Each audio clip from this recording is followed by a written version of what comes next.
O Senhor esteja convosco. Ele está no meio de nós. Proclamação do Evangelho de Jesus Cristo, segundo Mateus. Glória a vós, Senhor. Naquele tempo, Jesus percorria todas as cidades e povoados, ensinando em sinagogas, pregando o Evangelho do Reino e curando todo tipo de doença e enfermidade. Vendo Jesus as multidões, compadeceu-se delas, porque estavam cansadas e abatidas, como ovelhas que não têm pastor. Então disse a seus discípulos: a messe é grande, mas os trabalhadores são poucos. Pedi, pois, ao dono da messe que envie trabalhadores para a sua colheita. E, chamando os seus 12 discípulos, deu-lhes poder para expulsarem os espíritos maus e para curarem todo tipo de doença e enfermidade. Enviou-os com as seguintes recomendações: ide antes as ovelhas perdidas da casa de Israel. Em vosso caminho anunciai: o reino dos céus está próximo. Curai os doentes, ressuscitai os mortos, purificai os leprosos, expulsai os demônios.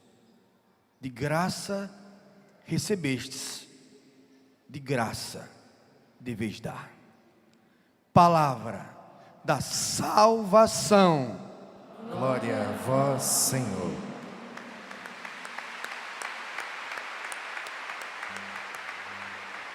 Vamos nos sentando, cantando mais uma vez. Felizes são aqueles que esperam no Senhor. Felizes, felizes, felizes, felizes. Agora canta isso sorrindo, vai, felizes. Felizes são aqueles, capricha, que esperam no Senhor. Felizes é o sorriso da vitória. Felizes, você. Felizes, felizes.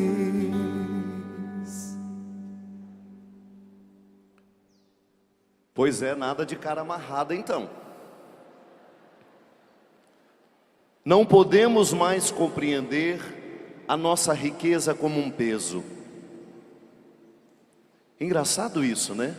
Não sei como foi o seu cristianismo, mas no meu, em muitos momentos eu identifiquei que aqueles que me ensinavam a ser cristão, me ensinavam como se aquilo fosse um prejuízo que eles estavam tomando.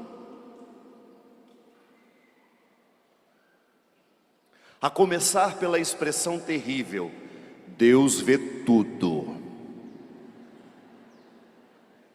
Misericórdia. Por que essa expressão causava tanto pavor em nós? Por causa da cara do infeliz que falava para a gente. Porque veja bem, se eu falo a mesma coisa, primeiro eu vou falar: Deus vê tudo. Como é que você interpreta isso? Treme nas bases. E se a gente fala assim: Deus vê tudo, já melhora ou não melhora? Pois é. Durante muito tempo, e muitos de nós ainda trazemos essas marcas de um cristianismo que foi imposto como uma obrigação desagradável. Domingo é dia de ir à missa. Eu já falei. Por que vocês não vão? Porque se é para voltar desse jeito, eu não vou mesmo. O cristianismo muitas vezes passou por uns filtros estranhos da obrigação. A nossa iconografia precisa até ser repensada, né? É muita gente triste no altar. O mais engraçadinho é o São Sebastião, que parece que ainda teve um tempo de fazer uma atividade física ao longo da vida. Está flechado, mas está trincado. Os outros santinhos estão sempre... Eu me lembro que na Semana Santa era um misto de satisfação e de pavor quando eu via a imagem de Nossa Senhora das Dores saindo ao encontro do Senhor dos Passos, lá em Formiga, na procissão do encontro. Que eu gostava daquela procissão porque a gente chorava. O bom pregador de Semana Santa é aquele que fazia o povo chorar, com culpa. Quanto mais colocava você, olha só o que aconteceu com você. Misericórdia, o que eu fiz de tão grave para essa cena tão trágica, minha gente? E eu me lembro que eu sempre tive um amor muito grande pelo coração de Jesus, e aprendi isso com a minha mãe.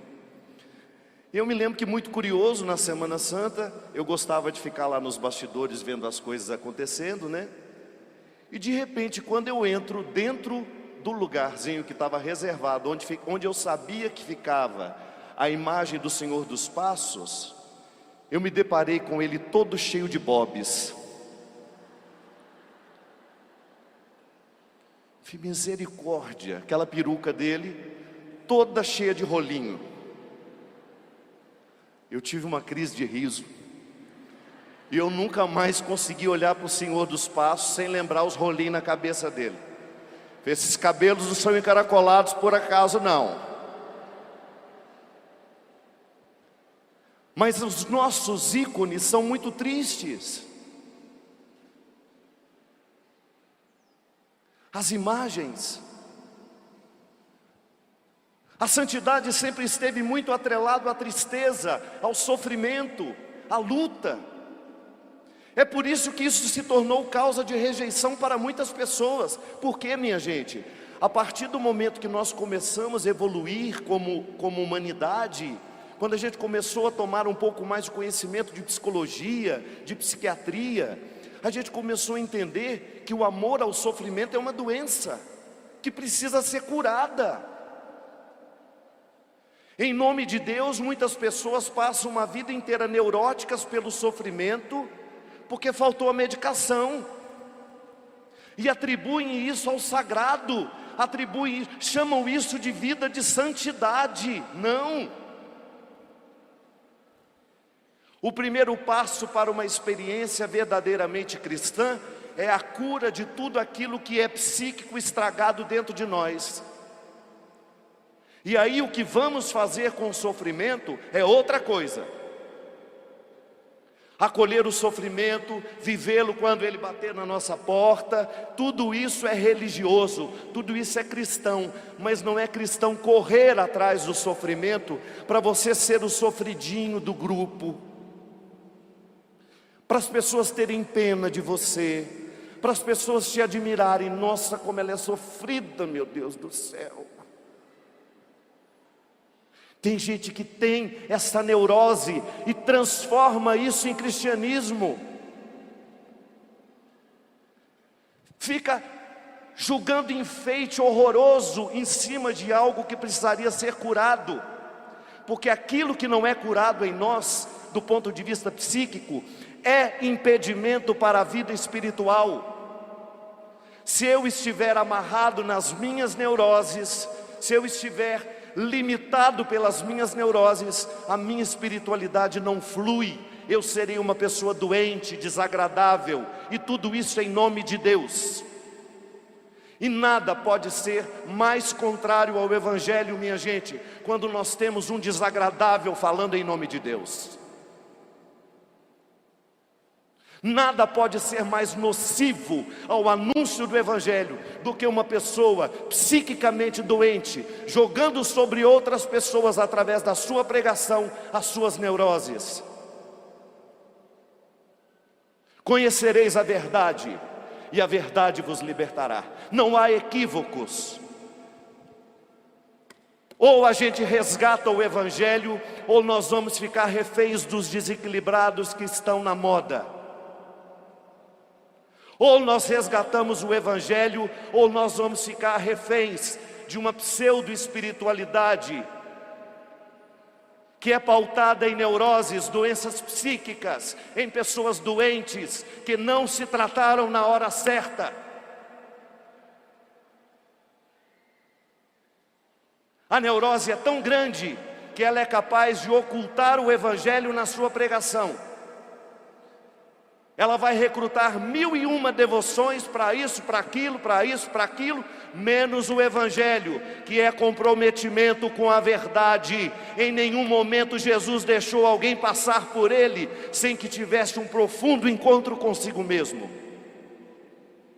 Assim foi com o jovem rico, assim foi com Zaqueu, assim foi com Madalena, assim foi com a samaritana. As profundas transformações que o evangelho nos mostra são todas elas a partir de pessoas que estavam emocionalmente doentes, emocionalmente perturbadas, com a vida que vai nos adoecendo. Como é que nós criamos neurose, minha gente? É vivendo, sendo influenciado de um jeito errado. Quantas vezes o seu pai, a sua mãe, numa tentativa de lhe amar, ele lhe encheu de medos, e você ficou neurótico. O que é a neurose? É aquela doença que não lhe permite pensar do jeito certo. É aquele condicionamento emocional, psíquico, que lhe priva da sua liberdade de dizer: isso é bobagem, eu não preciso ter medo disso. Eu cresci a minha vida inteira tendo medo de quem já morreu. Graças a Dona Ana, que contava histórias maravilhosas, para fazer a gente ficar quieto, para fazer a gente obedecer. Eu levei um tempo para ser capaz de rir das histórias que antes me faziam medo, mas hoje eu faço questão de rir delas.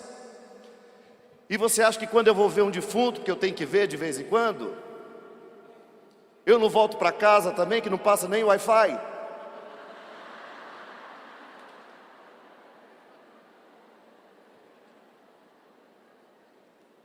Aí eu racionalizo. Aí eu sempre penso na minha irmã, que é a única defunta que eu queria ter visto, e não vi. Aí eu sempre penso assim: Heloísa, que eu sempre pedi que viesse me ver, para eu aproveitar e ter uma conversinha com ela de como é que é do lado de lá, nunca veio. A fulana de tal que eu nem sei que eu vi lá, que estava no caixão, vai vir me ver? Para quê? Racionalizava, e aos poucos ia me livrando daquelas situações que eram para mim limitadoras, porque os medos nos limitam. Então, neurose, doenças emocionais, elas vão se estabelecendo dentro de nós à medida que nós vamos vivendo. Os outros vão nos machucando, os outros vão nos assombrando, os outros vão colocando dentro de nós situações difíceis. Por exemplo, quem foi a vida inteira traído, depois tem uma dificuldade imensa de acreditar na fidelidade. Mas em algum momento da vida, eu tenho que fazer a mesma experiência que a samaritana fez com Jesus, de ter aquele encontro a sós com Ele, e passar minha vida limpo. Você já fez essa experiência mística, religiosa, de um dia se imaginar diante de Jesus, da mesma maneira como a samaritana esteve? E deixar que Ele faça todas as perguntas que talvez você ainda não tenha escutado ao longo da sua vida? Como é bom, minha gente, como é necessário ouvir a pergunta certa. Porque perguntas nós escutamos o tempo todo, mas existem algumas perguntas que mudam a nossa vida. São aquelas perguntas que entram no mais profundo da nossa história e desencadeiam a necessidade de uma resposta. Ou então, elas plantam um conflito tão cruel que enquanto nós não resolvemos aquilo, a gente não sossega. Eu já contei a história, nem sei se a Carla está aqui hoje. Carla Carvalho está ali, ó. Essa mulher mudou minha vida uma vez com uma pergunta que até hoje eu ainda me faço. Foi a primeira vez que ela me viu na vida. Eu estava indo fazer um show na cidade dela, Ela e o marido ficaram responsáveis por me buscar lá em Taubaté, me levar. E quando eu entrei dentro do carro, eu não estava querendo muita conversa. Sabe quando você está aborrecido assim? E ela muito simpática, falei, ai meu Deus, será que eu vou ter que conversar até chegar? Está chovendo? Não. Pois é, o tempo está feio, né? Aquelas conversas que você não sabe como conversa com quem você não conhece.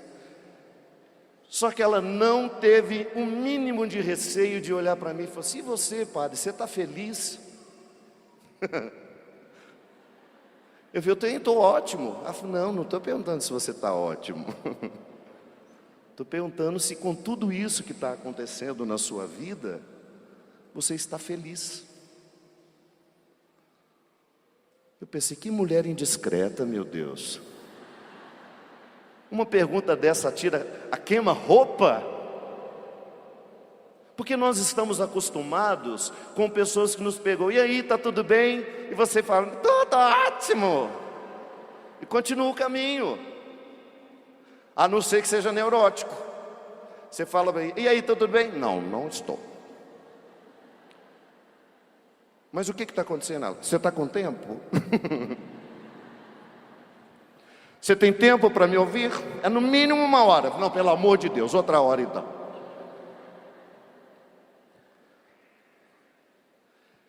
Com aquela pergunta dela, você está feliz? Diferente de perguntar, está tudo bem? Eu percebi que aquela mulher se interessava por mim de uma maneira diferente das outras pessoas que até então me cercavam.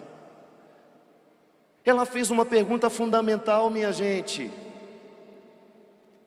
Quantos de nós aqui também não estamos necessitados de que alguém olhe nos nossos olhos e pergunte se nós estamos felizes? A felicidade não é a ausência de problemas. Eu posso muito bem estar cheio de problemas e estar feliz, porque a felicidade é um estado de espírito, como você bem, Márcio, cantou aqui. É um estado de espírito que nos coloca em espera.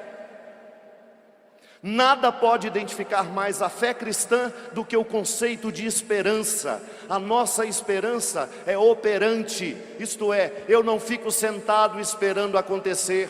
Enquanto eu espero, eu opero, eu trabalho, eu faço. É como receber uma visita. Se eu vou ser recebido pela Salete na casa dela, ela só faz bolo de laranja, porque é a única coisa que ela sabe cozinhar. Mas eu sei que ela vai me esperar com um bolo de laranja. Ela não me espera sentada. Ela prepara a minha chegada. O que faz uma pessoa feliz não é aquele, ai meu Deus, como eu estou feliz. Não é isso, é muito mais do que isso. O que faz a gente ser feliz é aquilo que nós esperamos. Nós não somos movidos por aquilo que já temos. Nós somos movidos por aquilo que ainda não temos. É por aquilo que esperamos possuir um dia. E o cristianismo é justamente este movimento que vai nos curando, porque quem está doente não sabe esperar. Quem está doente não tem lucidez para esperar as coisas certas. Quem está neurótico, quem está perturbado emocionalmente, quem não está muito bom da cabeça, quem não passou pelo processo de se curar, de se reconciliar consigo, de se reconciliar com as outras pessoas, ela não consegue esperar nada de bom. O evangelho de hoje é uma história linda, que dá para fazer vários sermões com cada frase desse evangelho de hoje. Mas o Senhor está falando justamente que a messe é grande. E todos nós estamos esperando os operários. E eu sei que na cabeça de muitas pessoas, esse anúncio do evangelho de hoje é como se fosse eu ficando passivo nessa história. Você esperando que venha um padre, esperando que venha uma freira, esperando que venha um missionário. Eu a minha vida inteira, enquanto eu não era padre, eu escutava esse evangelho assim. Não é verdade? A messe é grande e os operários são poucos. Você já imagina aqueles poucos ali, ó. Ah, mas que desaforo. E você fica bonitinho esperando sentado? Não. Jesus já estava pensando de uma forma que infelizmente nós ainda não conseguimos dar a Ele. É o protagonismo dos leigos. Leigos engajados, leigos evangelizadores. Você não deixe de acreditar no poder de evangelização que um leigo tem, que às vezes é maior do que o padre. O anúncio de hoje não é para encher esse altar de padres, não. O anúncio de hoje é para encher esse rincão e muitos outros de leigos evangelizadores, de homens e mulheres que fizeram uma verdadeira experiência de Jesus.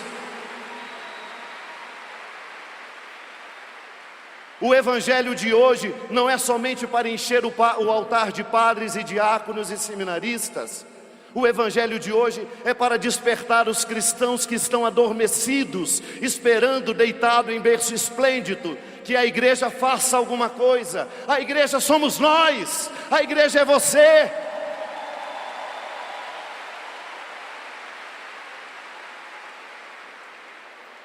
E essa igreja, ela precisa ser curada em mim, ela precisa ser curada em você.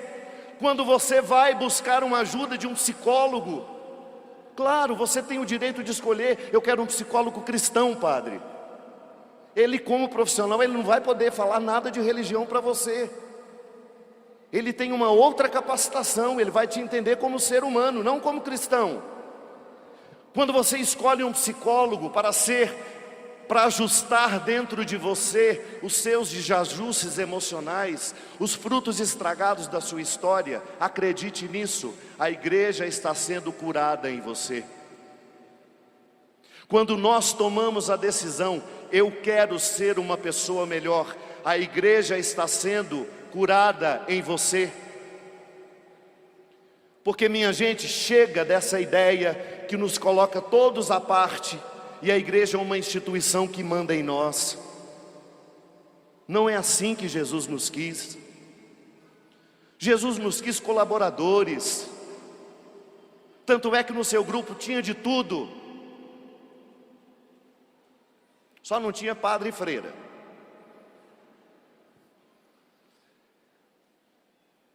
Tinha homens, tinha mulheres, tinha crianças, tinha jovens, tinha adultos. Todo mundo estava ali, porque o reino de Deus não é seletivo. O reino de Deus é para todos nós. E o conceito de reino de Deus é o melhor mundo que eu posso fazer hoje. O reino de Deus para os cristãos é uma esperança? É. Ela é escatológica? É. Ela é após a morte? Também.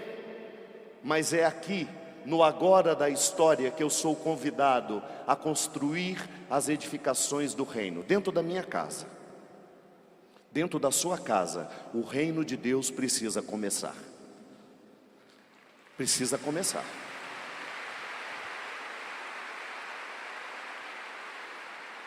E você sabe exatamente como é que se começa o reino de Deus. Tudo aquilo que não combina com o reino precisa ir embora.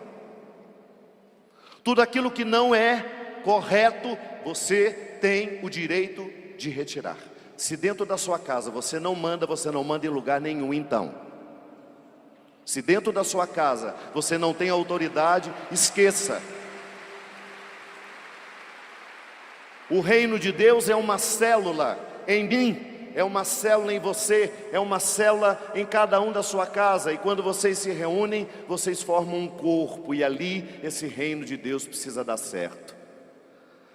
Às vezes nós ficamos aí nas nossas orações. Aliás, quando eu escuto essas orações comunitárias, me dá um desânimo. Nós queremos que Deus cure a fome na África, nós queremos que Deus dê a paz mundial, nós queremos que Deus una os povos, nós queremos que Deus faça isso, nós queremos que Deus faça aquilo. Está tão cômodo rezar desse jeito. Eu quero a paz mundial. Ah, eu sou uma pessoa que deseja muita paz mundial, mas faz o maior inferninho lá no serviço dela.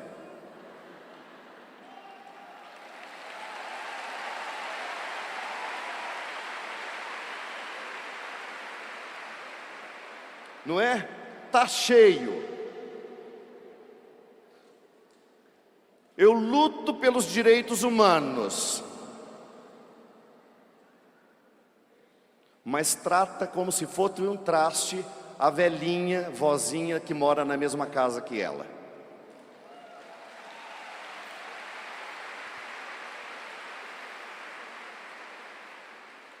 Nós estamos adeptos das fachadas. Basta acontecer uma coisa e nós já estamos todos aí batendo boca para poder defender aquilo. Quer lutar pela paz mundial? Faz as pazes com o seu irmão. Quer lutar pela paz mundial? Faz as pazes com o seu vizinho. A paz mundial só é possível quando eu saio da minha casa e peço perdão ao meu vizinho. A paz mundial só é possível quando eu saio do meu quarto, atravesso o corredor, bato lá na porta do meu irmão, engulo o meu orgulho e falo: me perdoa por aquilo que eu fiz com você. Que reino de Deus é esse que nós sempre projetamos para um futuro que não chega?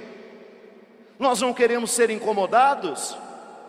Nós não queremos curar as nossas neuroses? Nós não queremos ser enviados? Agora há pouco eu e Padre Bruno conversávamos e nós falávamos do quanto que nós padres somos complementares. Eu não tenho a menor habilidade para trabalhar numa paróquia, o senhor tem. Eu seria um desastre administrando qualquer coisa, você não.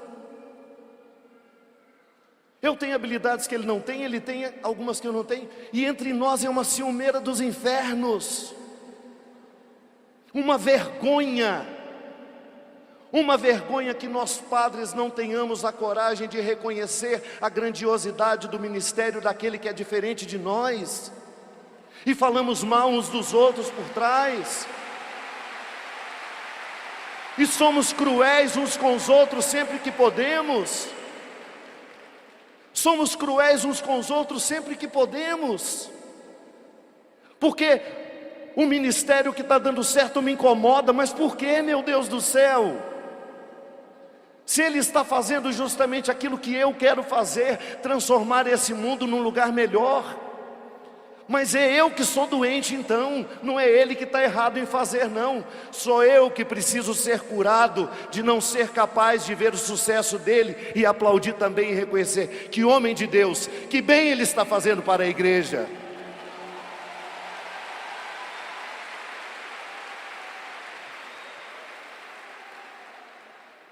As piores pessoas que eu conheci na minha vida eram religiosas.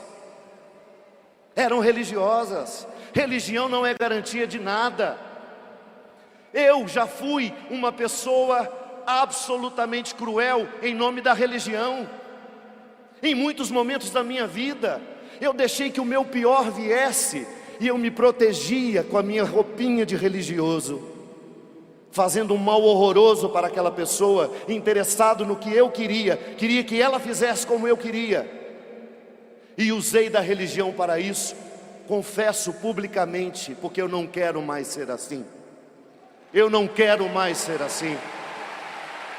Nós precisamos ter coragem de mexer nas nossas feridas publicamente, a exemplo do Papa Francisco, que não tem medo de mexer nas feridas da igreja.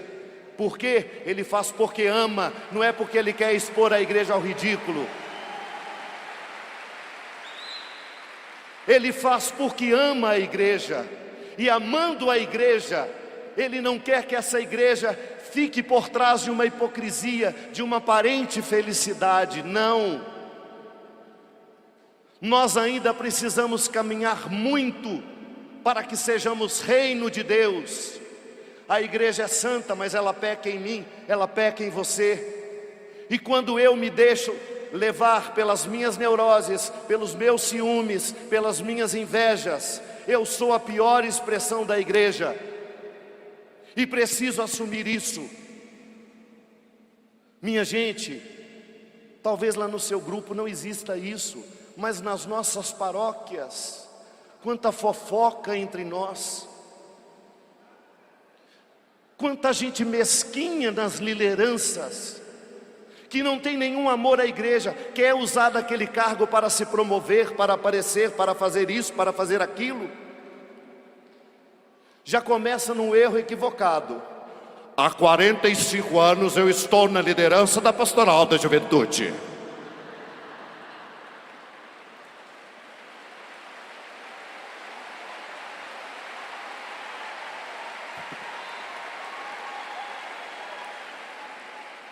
Meu amigo, você já tem que estar no grupo da terceira idade.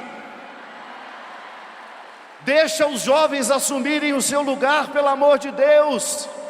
Vamos ceder espaço para os que estão chegando. Nós não podemos ficar apegados aos nossos espaços não, porque senão não surgem outros. Vocês aqui que cantam, vocês que lideram, vocês sabem muito bem a necessidade de dar oportunidade a quem está começando. Claro que não vai dar numa primeira oportunidade, num evento grandão, mas vocês vão trazendo aos poucos. Os padres pregadores, a mesma coisa. A Canção Nova precisa ir colocando em evidência, porque nós precisamos de padres que venham substituir os que estão partindo. Nós não podemos ficar definitivamente fixados no nosso lugar. É nobre saber sair de cena, contribuir, eu agora que outro venha ocupar o meu lugar. Mas porque não nos curamos, porque temos necessidade daquele lugar, porque é ali que eu apareço, é ali que eu acho que eu valho alguma coisa, é ali que eu acho que eu sou valorizado, então eu fico apegado àquilo a vida inteira.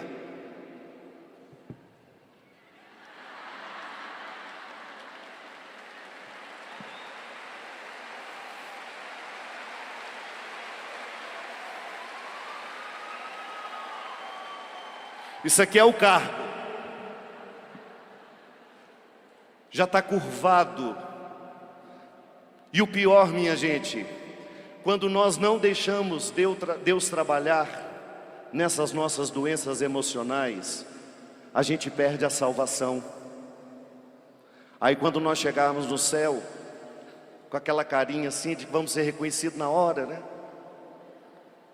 São Pedro vai falar: eu não sei quem é você não. Que isso, São Pedro? Ministro da Eucaristia durante 25 anos da Paróquia Nossa Senhora do Espírito Santo. É mesmo? Não estou lembrado. Que isso? Foi da Pastoral Litúrgica durante 46 anos. Aí a pergunta mais cruel: e o que no seu temperamento ficou melhor por causa dos 46 anos que você esteve à frente da pastoral litúrgica? O que Deus conseguiu fazer em você? O que você permitiu que tantos anos de ministério, nós aqui padres, uns 15, 10, 20, 30, o que eu permiti que Deus fizesse nesses meus 15 anos de padre, nesses meus 20 anos de padre? Ah, eu fiz para muita gente. Tá, mas o que significa dar remédio para o outro e morrer sem o remédio? Não, minha gente, Deus não precisa do nosso trabalho. Quando você é enviado para fazer alguma coisa, não tenha a pretensão de que Deus precisa de você. É você que precisa daquilo por uma fase da sua vida, para você se curar, para você ser curado, para você depois ser livre, de ser capaz de deixar aquilo sem nenhum prejuízo. Porque quando nós estamos emocionalmente curados por Deus, o que a gente deixa para trás é apenas uma memória bonita que nós vamos levar, e não um apego desordenado que vai nos fazer ficar infelizes o resto da vida porque nós perdemos aquilo. Deus nos liberta. E já dizia o fundador da congregação onde eu fui crescido: Deus não pode fazer nada com o nosso trabalho, com as nossas obras, se Ele antes não possuir o nosso coração. Vamos repetir isso? Deus não pode fazer nada com as nossas obras se antes Ele não possuir o meu coração. E é esse coração que nós queremos dar a Ele.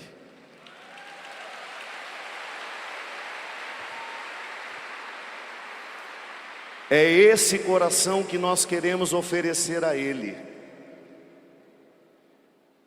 Porque é neste coração que o reino de Deus começa. É aqui que eu quero matar a minha inveja. Eu não quero ser um sinal de inferno dentro da igreja. Eu não quero ser uma propaganda negativa da igreja. Eu não quero ser uma pessoa insuportável dentro da igreja, em nome da igreja.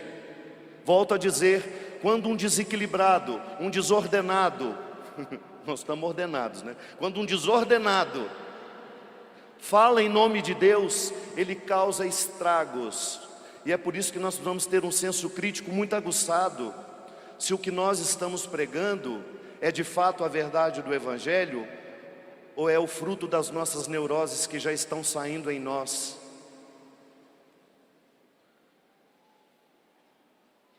Não podemos. Não jogue sobre os outros os estragos que você leva em você. Não jogue. É precioso demais. É precioso demais o que Deus lhe chama a viver. Deus lhe chama a viver em ordem, coração organizado. Você vai ver como é bom a gente não sentir ciúmes. Claro, é natural em nós, mas você põe aquilo na doma. Como é bom você não sentir inveja. Quando a gente fica curado e você não sente inveja do outro, você comemora com o outro. Isso é libertador, minha gente. Quando nós olhamos um irmão nosso fazendo algo de bonito e você é capaz de comemorar com ele, e você é capaz de promovê-lo, e você é capaz de dizer: esse lugar agora não é mais meu, é seu, porque o meu tempo aqui já passou, e eu quero que a igreja seja renovada. Eu não quero ser uma pedra de estorvo. Eu quero que Deus continue suscitando, e Ele suscita, só que às vezes, por causa dos nossos problemas, por causa dos nossos desequilíbrios, nós criamos os obstáculos e a igreja deixa de crescer por causa de nós.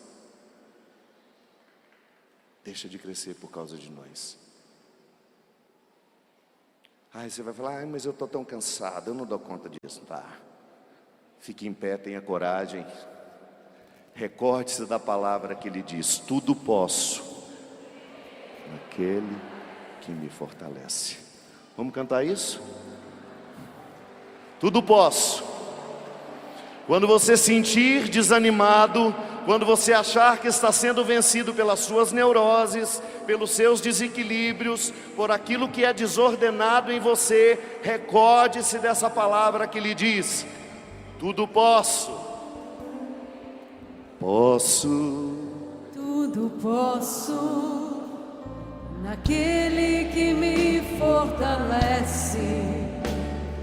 Nada e ninguém no mundo vai me fazer desistir.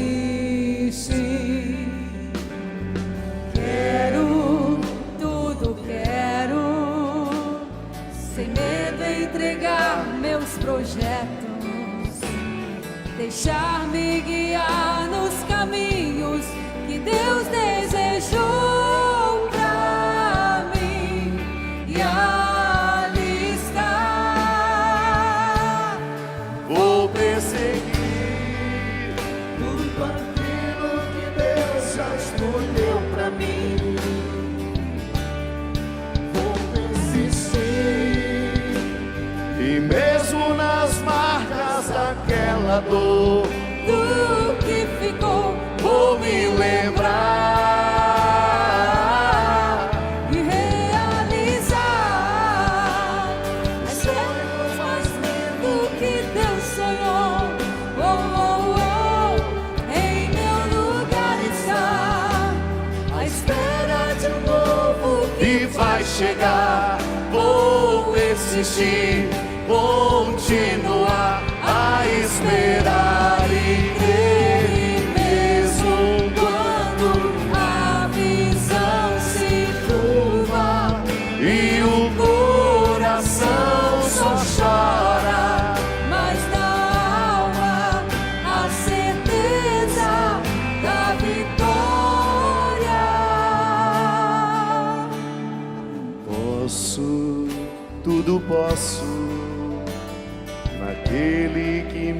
fortalece. Nada e ninguém no mundo vai me fazer resistir. Vou perseguir tudo aquilo que Deus já escolheu pra mim. Vou persistir, Vou persistir, e mesmo nas marcas daquela dor, do que ficou, vou me lembrar e realizar esse sonho mais lindo que Deus sonhou. Oh, oh, oh. em meu lugar está, à espera de um novo que vai chegar. Vou persistir, Continuar a esperar e crer, e mesmo quando a visão se turva e o coração só chora, mas na alma a certeza da vitória.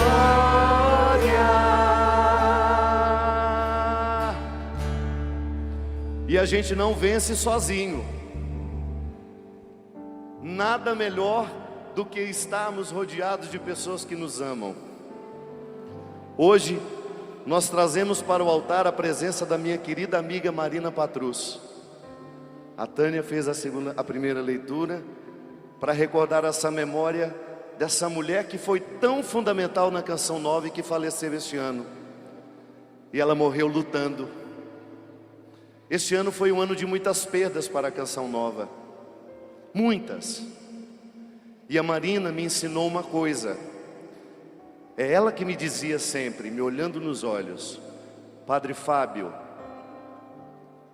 os nossos amigos, os verdadeiros amigos, são aqueles que nos fazem amigos de Jesus.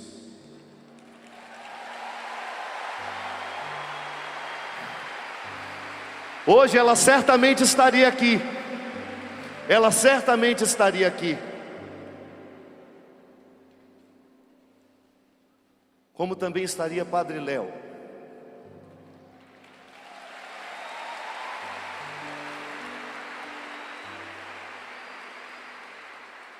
Compromisso marcado. Osana Brasil, é dia de todos nós estarmos aqui.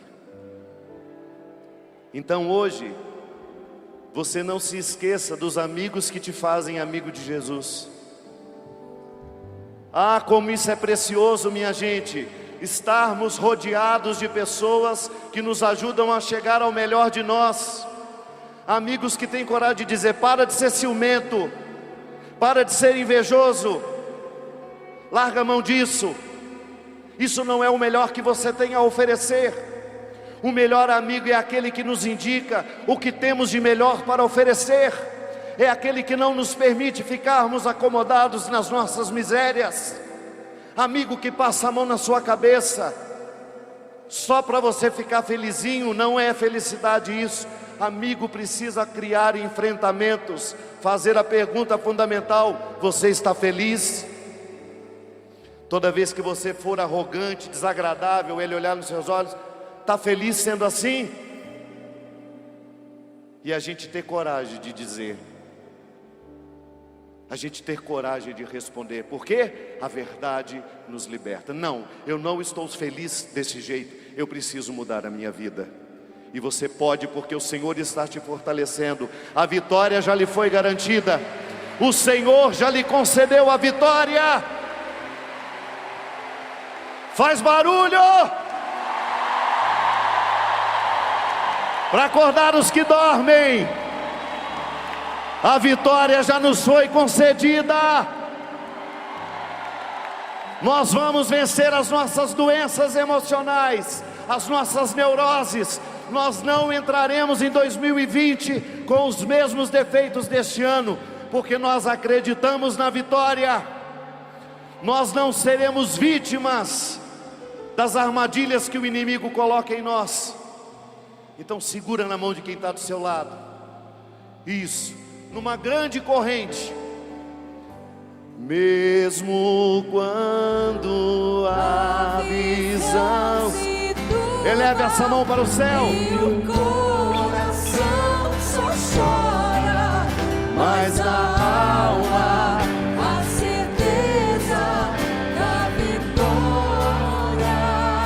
mesmo quando a visão se turva e o coração só chora, Mas a alma, a certeza da vitória.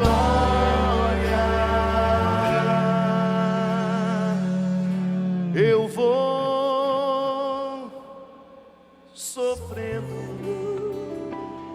mas seguindo enquanto tantos não entendem, vou cantando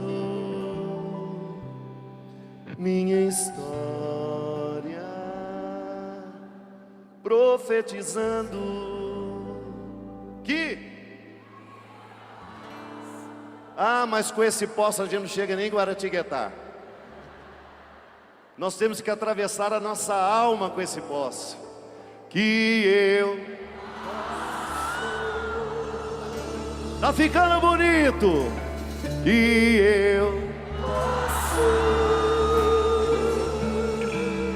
Para abalar as estruturas do inferno agora. Tudo posso.